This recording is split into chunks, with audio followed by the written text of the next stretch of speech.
Here's a look at today's headlines across Houston. Hello, I'm Len Cannon. If you're planning to visit Houston's FIFA Fan Fest in East Downtown, we have everything you need to know. Here's Anieli Ruiz. If you're planning to come to the FIFA Fan Fest to catch one of the many games, here's your game plan. First, getting here. It's located right next to Shell Stadium, home of the Houston Dynamo. But parking may be your biggest challenge. There are very few parking options in East Downtown. Organizers are encouraging people to park here in downtown in the many parking garages. Take a picture of your parking receipt and then walk down Russ Street all the way to Fan Fest. Keep this in mind. Roads surrounding the festival will close 1 hour before gates open. That includes portions of San Emmanuel, Hutchins Street, and from Polk all the way to Capitol. If you're taking a rideshare, lift and drop off, that lot is located near Leland and San Emmanuel. From there, you'll still need to walk a few blocks to the entrance.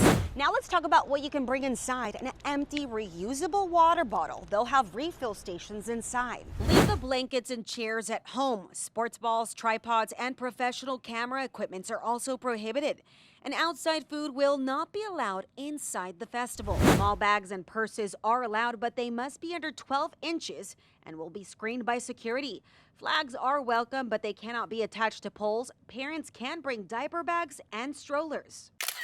Still, organizers are urging fans to stay hydrated before, during, and after their visit. Well, Fan Fest will open 90 minutes before each match. It's completely free, but there is a limit of 7,500 people. Once that limit is reached, they won't allow people in, but you can wait here in this area, and they say you can watch the game on those screens as you're waiting to get in. Again, for more details and a complete list of what is not allowed inside, you can head to our website. Anieli Ruiz, KHOU 11 News. All great information. Thanks, Anieli. The home of the Texans now ready for the World Cup with a brand new field or pitch. Tens of thousands of fans expected to pack the stadium for the first match on Sunday. Trayson Bragg takes us on a tour of all the changes there. Hey guys, I know I am the envy of every football or soccer fan around the world right now. I'm going to give you a first look at the pitch, but first and foremost, do you hear that energy? Yeah, this is Houston Stadium for the next month, formerly known as NRG Stadium. I want to show you something. Look at that beautiful pitch. Now, if you're wondering what these white machines are, those are actually lights that help grow the grass. They were actually flown in all the way from the Netherlands to help keep this pitch perfect. Have you ever seen the inside of a FIFA World Cup locker room? No? Well, don't worry, I got you covered. Take a look at this.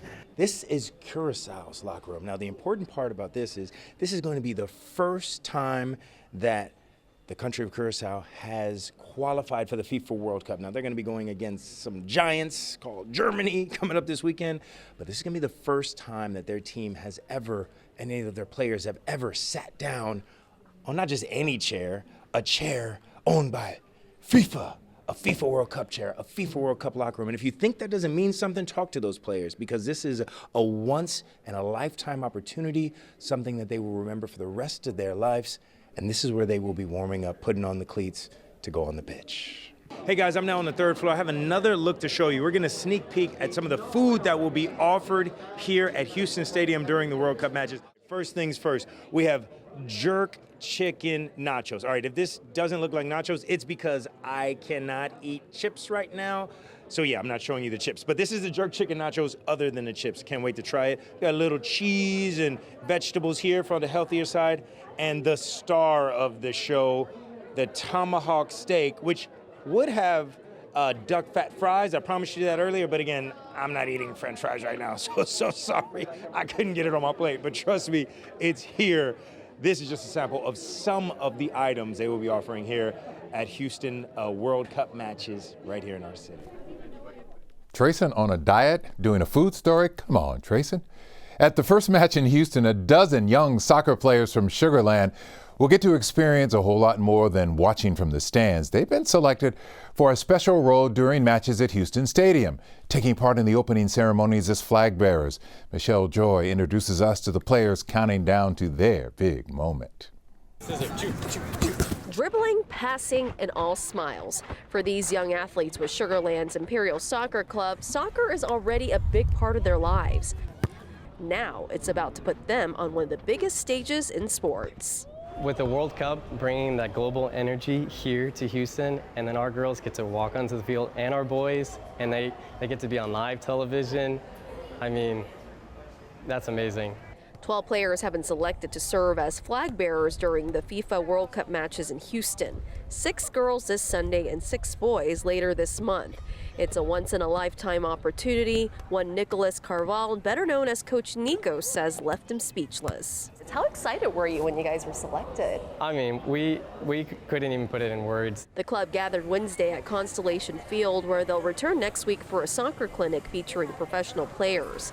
Today, the excitement was everywhere, including when players picked up the new World Cup gear, from jerseys and backpacks to special FIFA World Cup turf shoes. This is something they're going to tell their kids, they're going to tell their grandkids. Every time the World Cup comes up, they're just going to reminisce about this experience. 14-year-old Madison Niedzwicki has been playing soccer since she was 3. This Sunday, she'll be walking onto a World Cup field. I was really excited and surprised. I was just happy that I get to learn from these people and just see them play.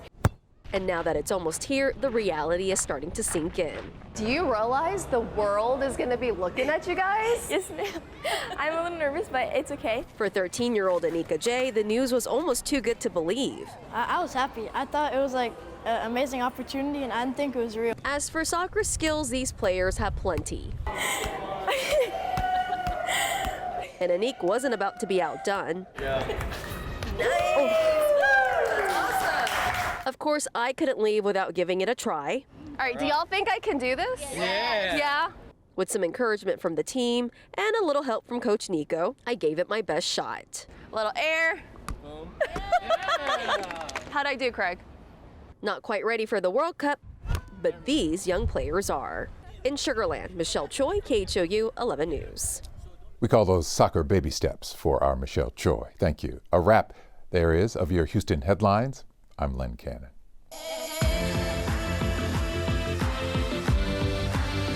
The FIFA World Cup is here. Fans are already filled with so much excitement. We saw so many people watching the first match of watch parties today, including a big one at Clyde Warren Park. And there was also a line to get into the Fan Fest at Fair Park, which is serving as one of the hubs for the games. Hi, I'm Cynthia Izaguirre, and these are your headlines from across North Texas. We are gearing up for all kinds of events this weekend, culminating with the first match in Arlington at Dallas Stadium.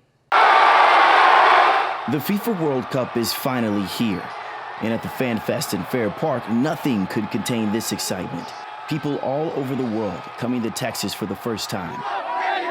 It's been amazing. It's been really good, but we haven't tried any barbecue places yet. And for Alan and Dean, their journey started in Australia. You see, they're headed to Toronto for matches, but they made sure to make a stop here in North Texas. Every person we speak to says, listen, if there's a place to go, Terry Black's is the place. But before any more soccer talk, brisket's definitely what I'm excited about. You gotta try the brisket first. One of the best feeds I've had in my life. For Alan, a professional soccer player in Australia, the World Cup is more than just a tournament. Bring everyone from around the world to one place at the same time is amazing. It's a chance to connect with people from all over the world through a shared love of the game. And when Mexico scored the first goal of the 2026 FIFA World Cup, the energy, the noise, the excitement, everything Anna Martin hoped for. I absolutely love it. South Dallas needs this. It deserves this. South Dallas is a phenomenal live events destination. I am super excited. Organizers say the Fan Fest is expected to welcome more than 35,000 visitors a day over the next several weeks, bringing the world to North Texas. And for these two from the land down under, the memories won't just be about soccer. It'll be about meeting people and their first taste of Texas. In Dallas, I'm Richard Solomon. Gotta love our Mexico fans here in Texas. Well, we are about 5 months out from Election Day, and one Democrat is trying to leverage the World Cup to pull in voters. Senate candidate James Tallarico has spent more than $800,000 on ads that'll air in Spanish attacking Texas Attorney General Ken Paxton. The ads will run on Telemundo during World Cup matches, and this is why, according to VoteHub, Latino votes cast 1 out of every 4 ballots in the 2024 election. And Tallarico thinks they could swing the Senate race this fall. Texas A&M has one of the latest polls showing Paxton and Tallarico fairly even. Carmelo Anthony is now in the custody of Texas DPS and being held at a detention center near Navasota outside College Station. This is the new mugshot taken after he was transferred from the Collin County Jail. On Tuesday, he was convicted of murder for killing Austin Metcalf and sentenced to 35 years in prison. Jobin Paniker just spoke with the men who prosecuted that case to hear why they struck 3 potential African-American jurors and why Austin's twin brother did not testify. It is the day after one of the most high-profile Collin County trials has ended. Bill Werski is the prosecutor who successfully argued Carmelo Anthony should be convicted of murder. Do you think Carmelo Anthony intended to kill Austin Metcalf? That's a great question, and you'd have to ask him, but I know he intentionally plunged the knife into Austin Metcalf's chest. The state put on 21 witnesses, 3 days of testimony, but there were 2 people we did not hear from. He's like, make me move. Bill tells us they did not want to put Austin Metcalf's twin brother, Hunter, on the stand because it would be traumatizing. We were actually looking forward to see what Carmelo Anthony would have to say, and unfortunately, he chose not to talk. There was plenty of talking outside, plenty of outside noise, literally. We asked if the state prepared for the outside narratives to creep inside the courtroom. Get off the roadway, please. We talked about race because other people were talking about race, but from day one, this case was never about race. The state argued for murder, and a jury agreed. Carmelo Anthony got a 35-year sentence. The defense had manslaughter included for the jury to consider, even a lighter sentence under the sudden passion defense raised during the punishment phase. Collin County District Attorney Greg Willis. Our philosophy is if there's any chance that it could be a valid point on appeal, then to not fight it. The defense argued self-defense, no surprise to the state. Bill says the team chose their words in opening and closing arguments carefully, like provoked and senseless. If you provoke someone and then hurt them as a result of that, you don't get to claim self-defense. There is already a notice of appeal. Defense attorney Mike Howard writes, "We believe there are several important issues for the appellate courts to consider. An appeal is the next part of the legal process and a right afforded every American." We asked the state their reasoning for dismissing the 3 potential jurors who identified as African American. Bill says he can't talk about it, but also says, We don't strike people for no reason. Verdict guilty of murder. What? Murder. He's guilty of murder. there are murder trials that happen every day in this courthouse, but none are like this one. He wanted to defend himself. The narratives, the noise, all rendered secondary by a decision from a jury of 12. It's a lengthy prison sentence, and I think Collin County is safer and stronger because we worked the process. In Collin County, I'm Jobin Paniker. A newborn has been given a second chance at life thanks to a safe haven baby box in Ennis. A baby boy was left inside less than a year after the city installed its first box. Kevin Reese just spoke with the first responders who found the baby and what happens next. Last month in Ennis on a day much like this, the alarms went off at Ennis Fire Station 3. Functioned exactly as it was designed to do. Someone used the Safe Haven baby box for the very first time, anonymously left a newborn behind. I had him maybe 45 minutes in my care, and I mean, best minutes of my life. But in saving the baby boy, his placenta still attached. Paramedic Crystal Cooper knew someone else was having the worst day of her life. We have to honor the choice that she made, that she chose, but also support the decision that she chose. Monica Kelsey founded Safe Haven baby boxes because she was once an abandoned baby too. There are now 21 of these boxes in Texas, more than 400 across the United States.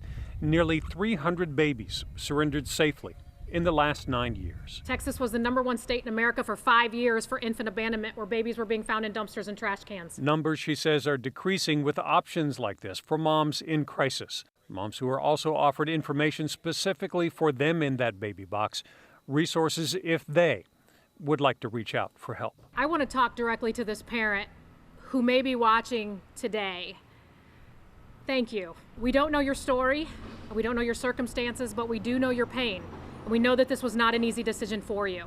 Crystal Cooper, who gave the boy a temporary name, I did. We dubbed him Baby Boy Ennis. learned the child is doing well, is on a path to adoption, and she wanted to send a message to the mom, too. I just want her to know that we took such good care of her baby, and we thank her for the way that she left him for us. Gave the infant a chance, and when the mom is willing, they're ready to offer her help and a safe haven, too. In Ennis, I'm Kevin Reese. Safe haven baby boxes are available across the state of Texas, and you can find the one nearest you at acehbb.org. It is legal to surrender a baby up to 60 days old at one of these boxes and completely anonymous. And those are your headlines from North Texas.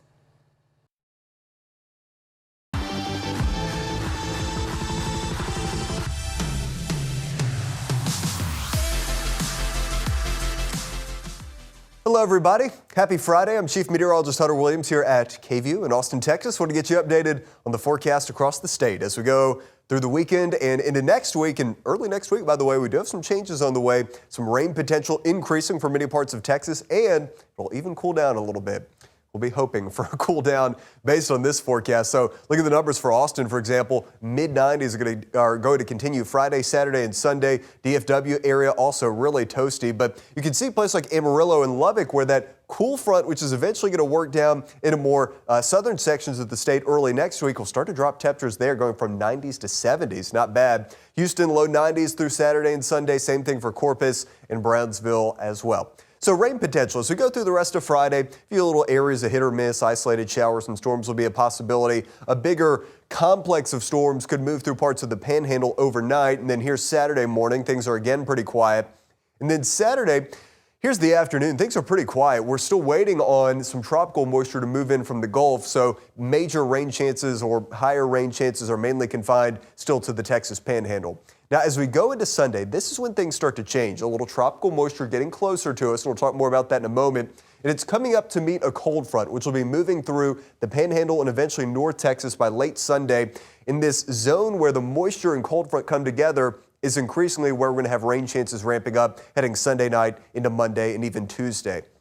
Here's that tropical system. So right now, the odds of development still quite low, only 10%. So odds are this does not become a tropical storm, probably not even a tropical depression, but it doesn't take that for there to be impacts. For example, as we look at the precipitable waters, so the tropical moisture here, as we keep going through Friday night, this does try to organize a little bit, and the center of it goes into northern Mexico, but the moisture associated with it, as it kind of weakens and becomes a remnant system, gets pulled up towards this cold front. So Monday night, Tuesday, lots of Gulf moisture here, especially central Texas, south central Texas, the Texas coastline and southeast Texas, where heavy rain increasingly looks like a possibility, especially along the Texas coast. Here's the cold front. So as we go through Monday, Austin area down to San Antonio, Houston, Corpus, rain chances increasing. Again, the moisture meeting the cold front.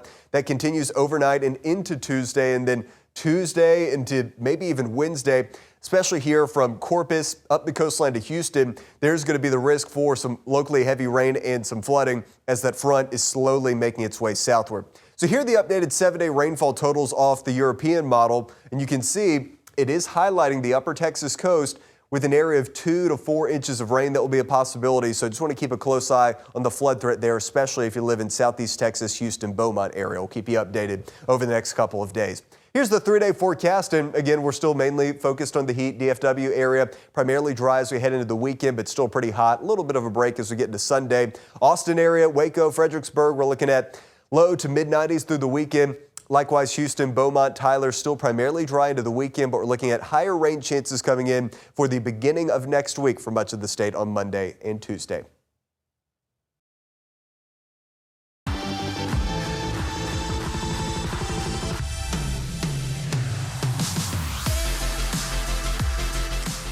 I'm Isis Romero, and this is the news in San Antonio. Gillespie County is the latest to report a case of New World screwworm. And now the county is in a quarantine zone. This restricts the movement of animals in the area until further notice. Zach Briggs speaks with an animal advocate who isn't too worried, but is still keeping vigilant. So infested Zone 3 covers Gillespie and parts of Kerr and Kimball counties. And right behind me here is Dancy Dog's Kennel. Well, I'm an animal lover. For almost 5 decades, Diana Alonzo has run Dancing Dog's Kennel. These days, this 82-year-old animal fanatic is looking after 35 dogs, a talented goat, and then we have this friendly bunch. The latest screwworm detection involving a goat in Gillespie County has Alonzo triple-checking the well-being of every animal on her property. I don't want anything to die from something like that. I mean, it's bad enough we've had to worry about heartworm for years. And I try to make sure they stay healthy and no wounds on them. And we try to keep the flies away. You're looking at Infested Zone 3, set up by the Texas Animal Health Commission. The yellow section is considered the focus area, where animal movement is restricted without inspection and approval by the commission. A commission representative must issue a permit or certificate for those wishing to take their warm-blooded animals outside of the zone. And the blue is where expanded surveillance for screwworm cases is taking place. Alonzo can't recall the last time such a quarantine zone was put in place out here. I was shocked, really, because I kind of thought, the last time I heard about screwworm, it was down south. And what was just coming over from Mexico. The U.S. Department of Agriculture is working alongside state partners to deploy millions of sterile flies weekly in hopes of eradicating the flesh-eating parasite that's affected calves and a goat in Texas. As for Alonzo, she doesn't see any immediate downsides to this infested zone if it means ensuring screwworm shrivels away. I think they'll get it under control. God gives us plenty of things to worry about. And we have to do our best to cope. Zach Briggs, KENS 5. SAWS is looking at raising your bill. The reason? To replace water mains, build new ones, and update old treatment plants in San Antonio. Next week, City Council will vote on a possible rate hike. The average resident's bill could go up by as much as $17 by 2029. David Lynch has a story. Under an original proposal presented last month, the average bill would have gone from just under $57 to about $61 later this year, and then to more than $70 in 2029. Those figures have changed somewhat after meetings between SAWS and the city. If we don't get this rate increase, we're going to be back here again in the fall asking for a rate increase for 27, 28, and 29. SAWS President Robert Puente making clear the utility believes it needs to raise rates now in order to modernize decades-old infrastructure. So they would be a major cost if we don't invest in our plants. So what would that investment cost residents? Well, after meetings with city staff, a bit less than what they were facing before. In return, the utility would eliminate some vacant positions and look closer at how it puts together its budget. Speaking of budget, here's how much more San Antonio residents would need to plan to pay. The average bill would go up to $60.59 later this summer, then $64.53 in 2027. In 2029, it could be anywhere from $71.48 to $73.61. Some leaders expressing opposition to the plan today. This is a tough time for everyone. Everyone is feeling the squeeze at the gas pump. We're all feeling the squeeze at the grocery store. Others in favor. It is, in fact, sometimes just cheaper to get the 2026 Corolla than to try to continue to put Band-Aids on the 1988 version. City Council will vote on the latest proposal next Thursday. The rates would take effect July 1st. David Lynch, KENS 5. Despite a heartbreaking loss in Game 4 of the NBA Finals, the San Antonio Spurs were welcomed back into the Alamo City by hundreds of fans. Jeremy Baker was at the airport when the Spurs landed, speaking to fans ahead of Game 5. The San Antonio Spurs landed here at the San Antonio International Airport just after 3 o'clock at 3:02 after leaving New York City at about 12:30 this afternoon. They all drove their personal cars out from the airport. We saw a Lamborghini, an Escalade, a Porsche, all sorts of other vehicles. We saw Wemby, too, in his big Sprinter van, and he met over 1,000 fans here, waving to them at least out the window. We were here to greet them and say, "We love you, Spurs, and we're glad you're back in the Alamo City." Many of those I spoke with when we were talking about how not just the players, but also how the fans were treated in New York City. From the throwing of eggs at Wemby, fans going after the Spurs bus and even trying to find them at their hotel, and fans even being beaten up on the street. They all say San Antonio will be nothing like that when the New York Knicks come to town and take on the silver and black. Well, first of all, we're not going to treat them like they treated us. Yeah, we're classy. Yeah, we're exactly. We have Texas hospitality, and so we're not going to do that. And I think it was really unnecessary for them to be doing that to our team because we didn't do that to them. San Antonio is more respectful for our players, and when other people come, we respect them. But for them to do that to our players is not cool at all. It's extremely disappointing, but I feel that we should still treat the Knicks with respect because doing what they did to us just shows it's just lowering to their level, which is just disgusting. Yeah, I have to admit, when I saw those videos online from Wemby being egged and fans being attacked in New York City, definitely didn't make me feel all that great, but I have no doubt that San Antonio will be nothing but friendly and welcoming with the Knicks in town. Reporting from the airport, Jeremy Baker, KENS 5. And that's the news in San Antonio. I'm Adrian Carbajal. Here are your headlines from Central Texas. East Bell County could run out of water following a major water main break. Officials say the break was caused by extreme flooding over the weekend, and now the clock is ticking as crews try to restore service to thousands of families and businesses. Extreme flooding in Bell County is now triggering a growing water crisis after officials say a key pipeline was damaged beneath the Leon River Bridge. The Central Texas Water Supply Corporation says days of heavy rain sent floodwaters and debris rushing downstream, knocking out a critical water line.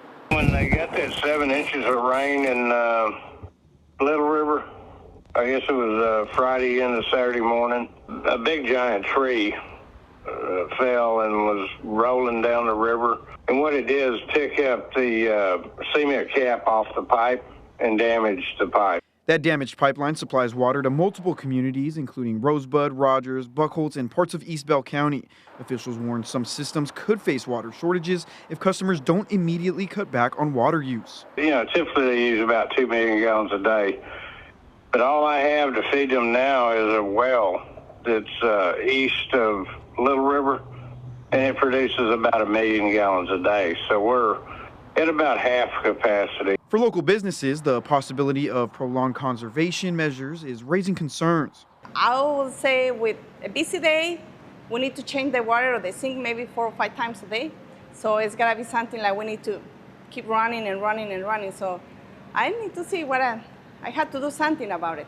Monica Castellanos, who owns Highway 77 Cafe, says water is essential to keeping her kitchen operating and serving customers. She says the news has already prompted her to begin preparing. You said you had a couple extra buckets or... Right now, yes. I did it this morning because I read the news and I say, well, let's. But I was thinking only for the day, or for tomorrow, today and tomorrow.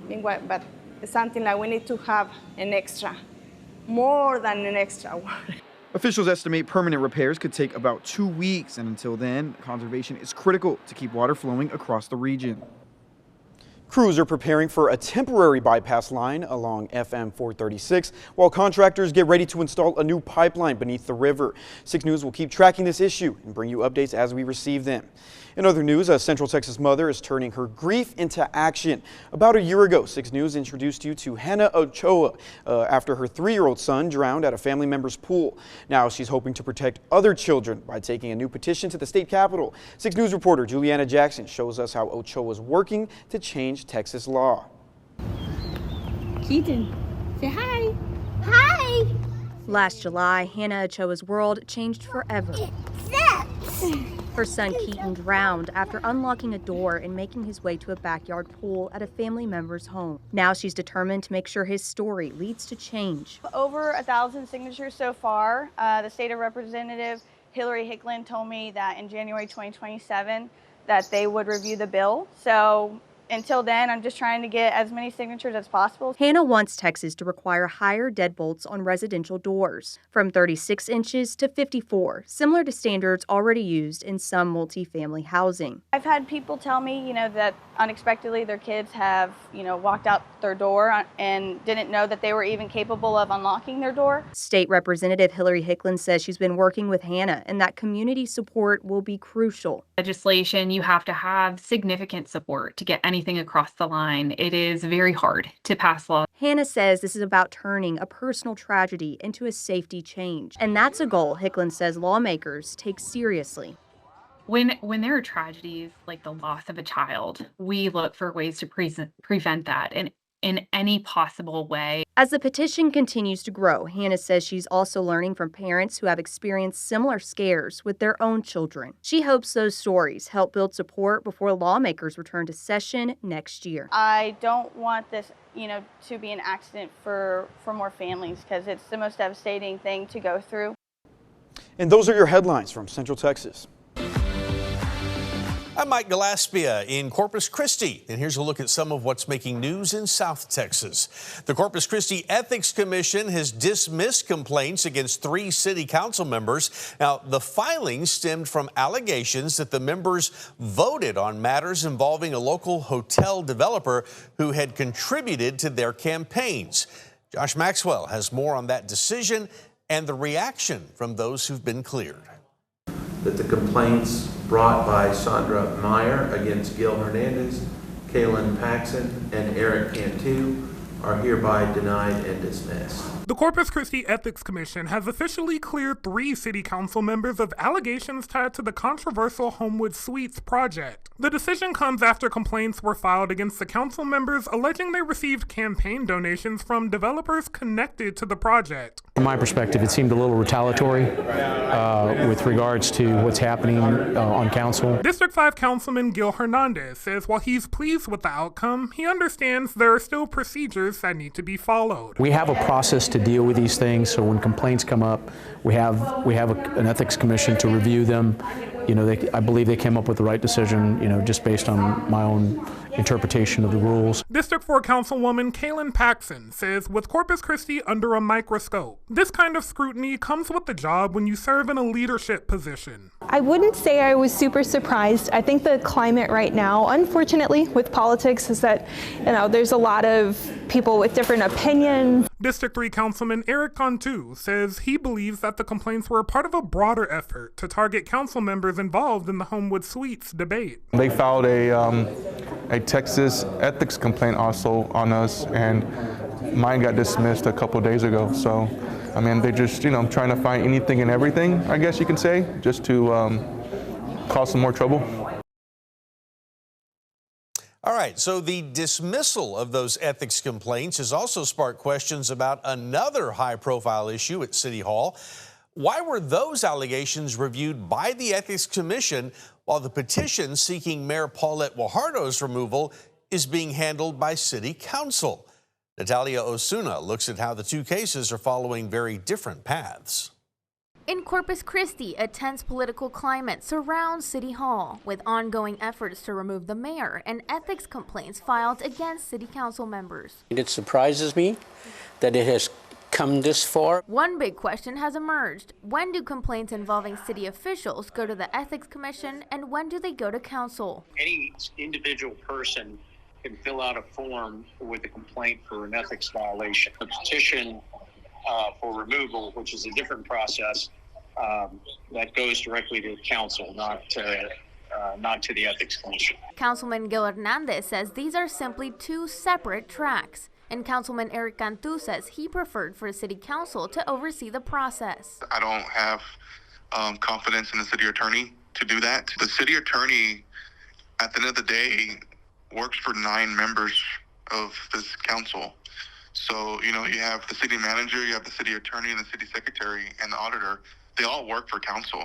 I felt that would have been putting them in a bad position. But some local experts believe that the current process to remove Mayor Paulette Guajardo is flawed in the hands of City Council members. It's got several problems with it, both from a legal standpoint and from an ethical standpoint. Carlos Valdez is a former city and county attorney, DA, and judge weighing in. The city council can decide which way it wants to go, pointing out that the current structure could be problematic. When you have witnesses also sitting as judge and jury, it creates all kinds of ethical problems. That's why sending it to the Ethics Commission might have, and that's what the Ethics Commission is supposed to do. Might have been the best thing to do, but they decided not to. But Valdez says it all comes down to the framework in place. Ordinance is inartfully drafted. It was written inartfully. Well, and it's because they didn't consider a situation like this. And that is a quick look at some of what's making news here in South Texas.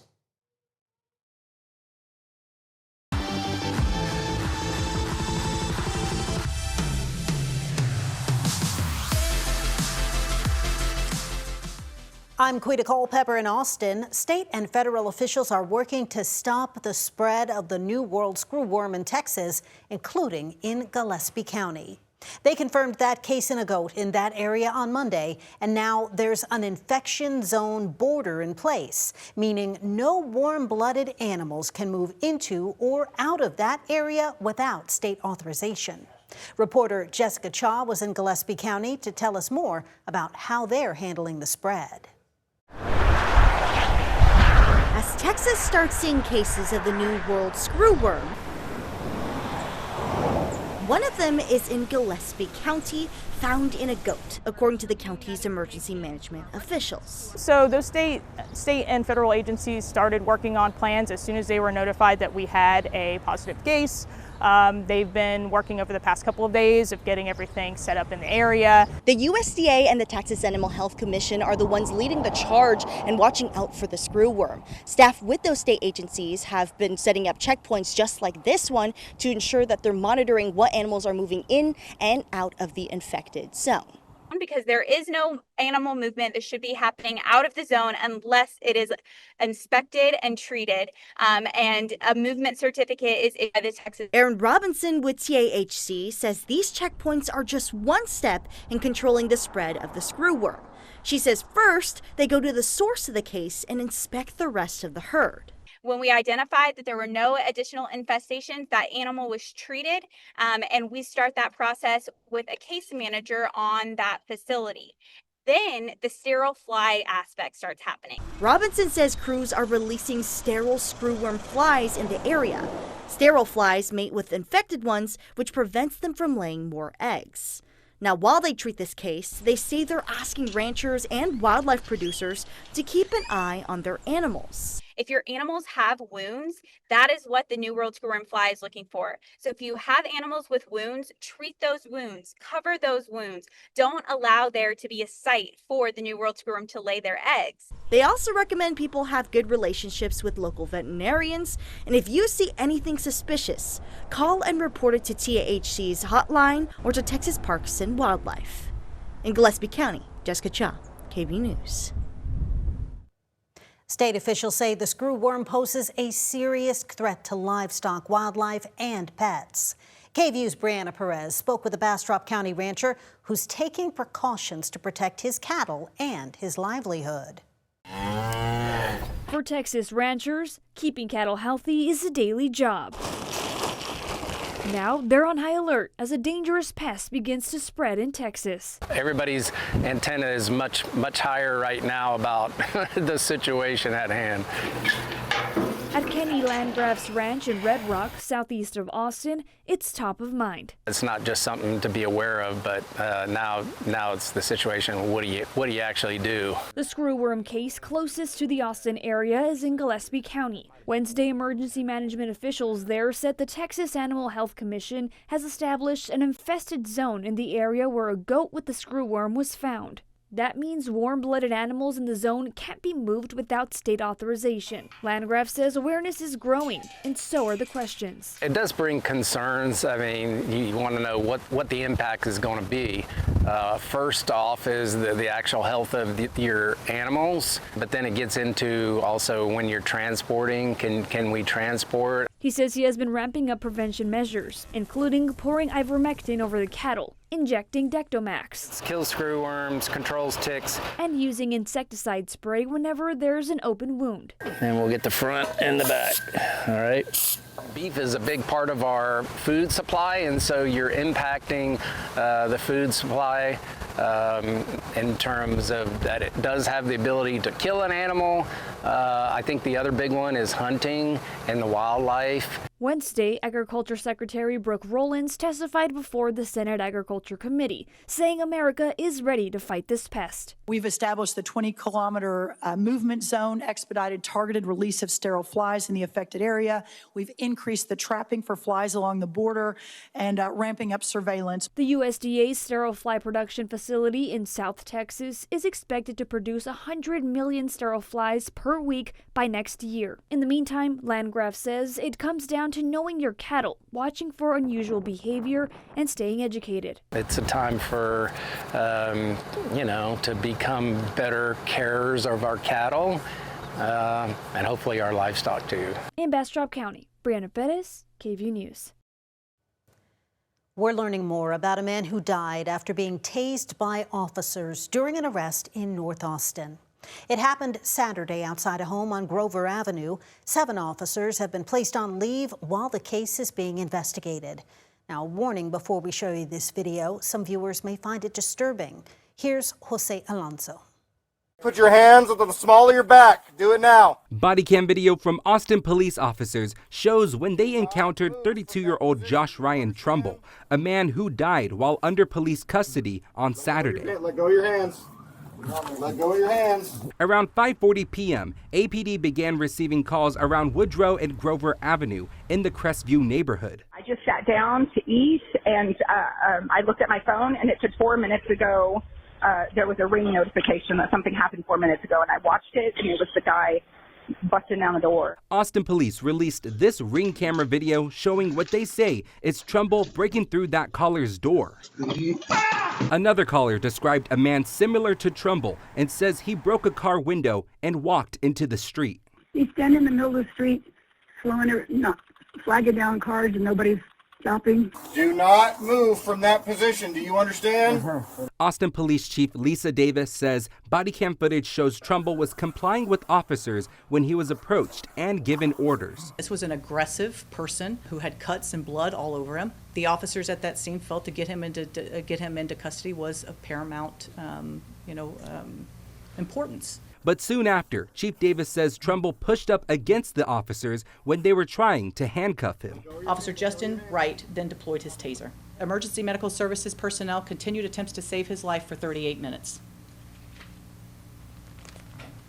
At 7:18 p.m., despite those measures, Mr. Trumbull was pronounced deceased at the scene. A total of 7 officers were placed on administrative leave while the investigation is underway, which is protocol in these situations. Chief Davis says this investigation is still in the early stages as they've yet to interview those officers involved and are waiting for a toxicology report. The department's leader is defending her officer's decision to deploy the taser. We're always continuously learning, and whatever that general order says, were they right in the tasing? I believe that tasing was. But if it's not, or if there's a way that we can learn from that, that's exactly what we are. Those things are to learn, and if we can do that, we'll do that. The investigation will continue to dig into what exactly led to Trumbull's death. In Austin, Jose Alonso, KVUE News. APD says both a criminal investigation and administrative investigation are underway. Chief Davis says at this point there are no pending charges. Summer means more people heading to Texas lakes, and tonight game wardens are reminding boaters to think twice before mixing alcohol with a day on the water.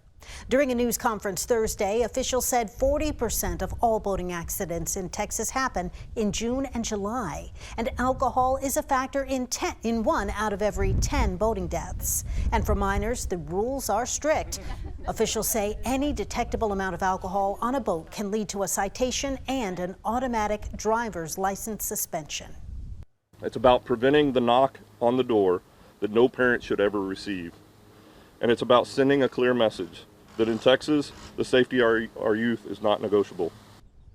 Last year, Texas game wardens issued more than 7,000 boating citations and made 217 arrests for boating while intoxicated.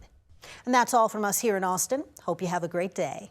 Hi, I'm Brennan Gurley, and here's what's making headlines across East Texas. As summer approaches, the region is getting ready to deal with rising heat-related dangers. Police are reminding parents about the serious risks of leaving children in hot cars. Here's CBS 19's Charisma Thrash. Another extreme East Texas summer is on the horizon, and with it comes a stark warning from officials regarding the dangers of extreme heat. And it could cause serious injury or death. According to the National Weather Service, the summer months regularly rank Texas among the top states nationwide for heat-related accidents. If your child is younger than 7 years of age and is not attended by someone who's older than 14 years of age. So someone 14 years or older needs to be in the vehicle with a child that's 7 and under. And that is 5 minutes. It becomes a criminal offense and you can get a ticket for that. The most vulnerable populations include children, the elderly, outdoor workers, and pets. Vehicular incidents are a leading cause of preventable child and pet deaths, with interiors heating up to deadly levels in a matter of minutes. Walk with me over here inside of this vehicle where it actually gets even hotter. I'm talking about 10 degrees hotter than the 90 degrees that I told you about.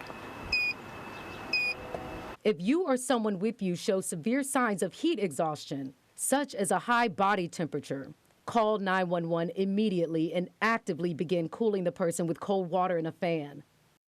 In Tyler, I'm Charisma Thrash. A longtime Tyler restaurant is getting ready to serve its final customers. On the border, Mexican Grill and Cantina will shut its doors for good on Friday. Ahead of that, our Jamie Hazard spoke with customers and a former employee who say the restaurant became more than just a place to eat. For nearly 2 decades, On the Border in Tyler has been a familiar gathering place for families, friends, and regulars who say it felt like home. On the Border has meant a lot to us throughout probably the last 17 years. But now, after years of memories, customers are preparing to say goodbye. We started coming here and I've met so many people, so many friends. Many say the employees helped make the restaurant what it was. I've seen several different people start work there, grow to management positions, grow in life, mature, and become better people. It's just been an awesome place. It really has. Former employees echo that same feeling, saying the restaurant helped shape relationships that lasted long after clocking out. It was just a great group of people that I worked with. It was just a good experience, like all around. I mean, the food was amazing. I mean, margaritas were cheap. It was just a great atmosphere. That's Matt Huckabee. He worked here for nearly a decade. It's sad to see the end of an era, but I guess all the On the Borders in Texas are closing, so it's not just that one. I know the one in Longview closed sometime last week, so I guess we just thought we were not going to be a part of that, but it caught up to us, I guess. And as the final meals are served and the booths begin to empty, customers say it's not just the food they'll remember, but the people they shared it with. I'm going to miss you, On the Border. In Tyler, Jamie Hazard, CBS 19. And that's a wrap of your East Texas headlines. I'm Brennan Gurley. Here's your headlines from Southeast Texas. I'm Mark Armstrong. For one church in Beaumont, young adults, they are the ones filling the seats on Sunday mornings. That's the Mission for STEP. It's a sub-ministry of Impact Ministries. And this story follows 2 deadly shootings in the city of Beaumont last week involving suspects as young as 15, with 3 of them being 18 years old. 12 News reporter Ebony Coleman explains how local church organizers hope to provide support and guidance for young people who need it most. There's so much going on, and I think you can benefit so much from it. Not just being around the people, but, getting closer to God. And for congregation members like Kay Dotson and Simone Banks, they have found a true connection with God through Impact Ministries and its sub-ministry named STEP.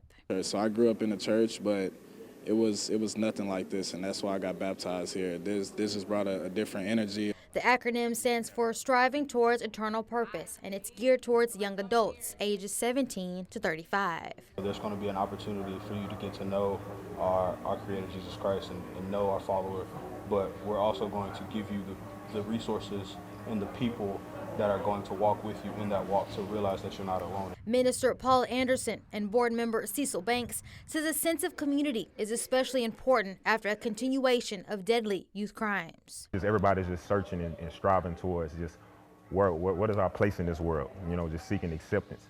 And Banks says those wanting to make the change shouldn't be afraid of being judged for their past. But just being a believer in Jesus Christ is the fact that there are redemptive qualities in that. You're not who you are. You're not what you do.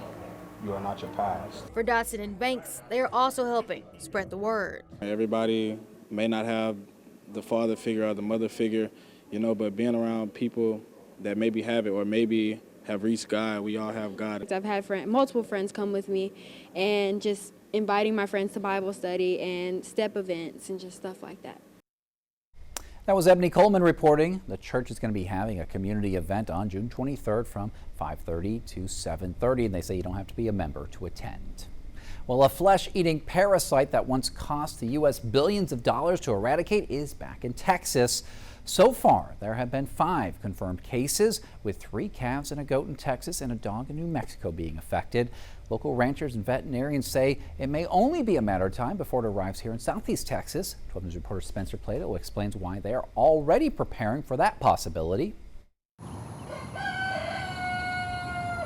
At Kiker Farm in Beaumont, Chuck Kiker is keeping a close eye on the growing threat of the New World screwworm. Oh, I got big concerns, mostly on how we move cattle in Texas and South Texas. The flesh-eating fly larvae attacks living tissue through open wounds on animals. New cases confirmed in Texas and New Mexico are now raising concerns across the livestock industry. It's an animal husbandry issue in growing cattle and operating a ranch with cattle on it. And we really don't want it to get here. Local veterinarian Dr. Eric Metoyer says producers have been bracing for this possibility. If it gets here in true form, it's going to be a battle. The rapid travel it's had in the last 90 to 120 days really puts in serious concern for the Southeast Texas and even East Texas region over the next, I would say, 60 to 90 days. While the parasite can be treated in livestock and pets, experts say the biggest challenge may be wildlife. This is a deal that can create a serious wound in these animals. It can be treated. There are some treatments, there's preventatives for it.